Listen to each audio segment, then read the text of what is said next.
I was in my home country. I was in Dominican Republic, and I was having a unicorn-themed birthday party. I just started bleeding. And after a while of just being in constant pain, I was taken to the hospital.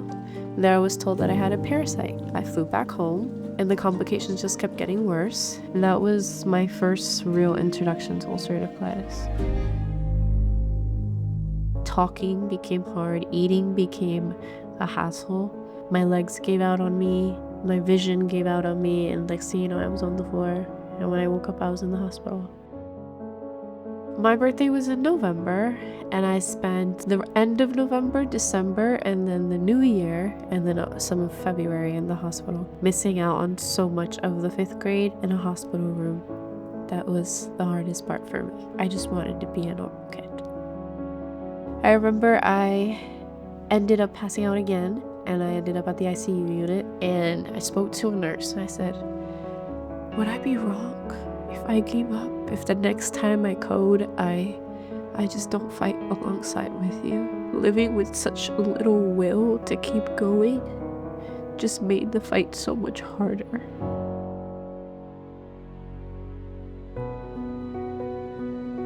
I finally got in touch with a gastroenterologist. She did an endoscopy and colonoscopy on me, and then she diagnosed me with ulcerative colitis.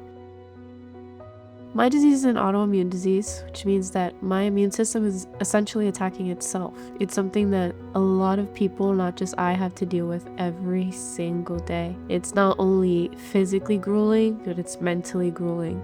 My next steps for treatment was just to see the things that would work for me. They tried to prescribe me medicines and things like that. It didn't take away the pain, but it relieved it. And that's all I was looking for. I needed a relief. I was so sick of being in constant pain. My doctor, after I was discharged, put me on a plan with a new medicine that she wanted to try. Here at St. Joseph's Health, we do infusions for all of the other services that require IV therapies. It's really important with pediatrics to build a good, trustful relationship with the patient and their parents. When I first met Sara, she had been stuck 14 or 15 times at the hospital prior to us, and they transferred her over here. I developed a phobia of needles because all I can remember is just being constantly poked by 4 different nurses at the same time, just trying to find an IV. It was just a nightmare. When you're sick, you're scared.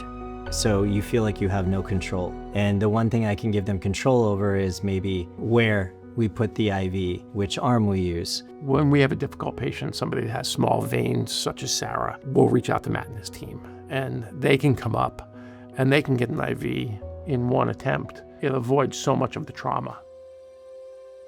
I was already up against a child who's afraid. And I said, if you can just give me one chance, I promise we can make this work for you. He goes, okay, just count to 3. I go 1, 2, 3. And I was like, go. He was like, I already did it.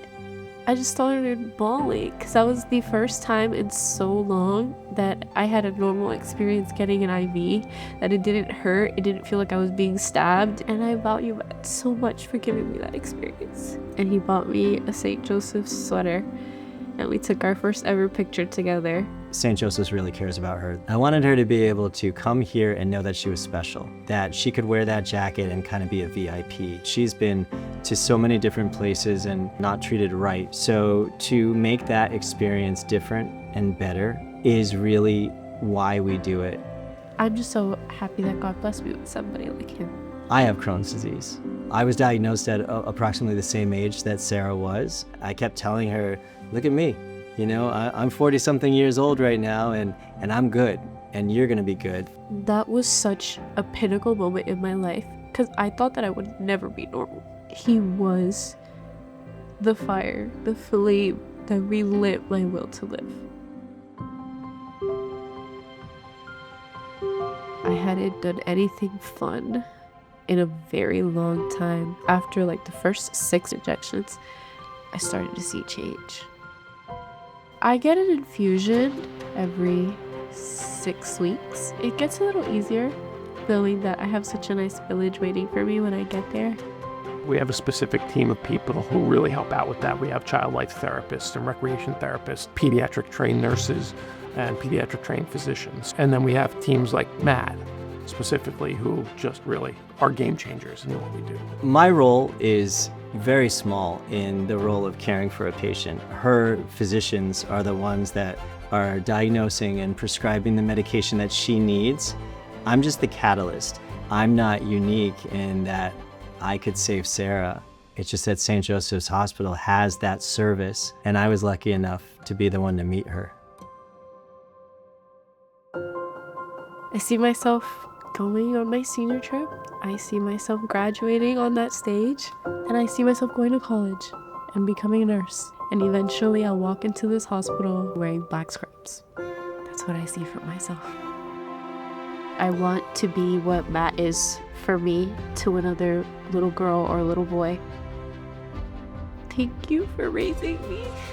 Thank you for listening to me when nobody would. And just thank you for being you. I can't believe God blessed me with such an amazing village of people, and I will forever be indebted to that.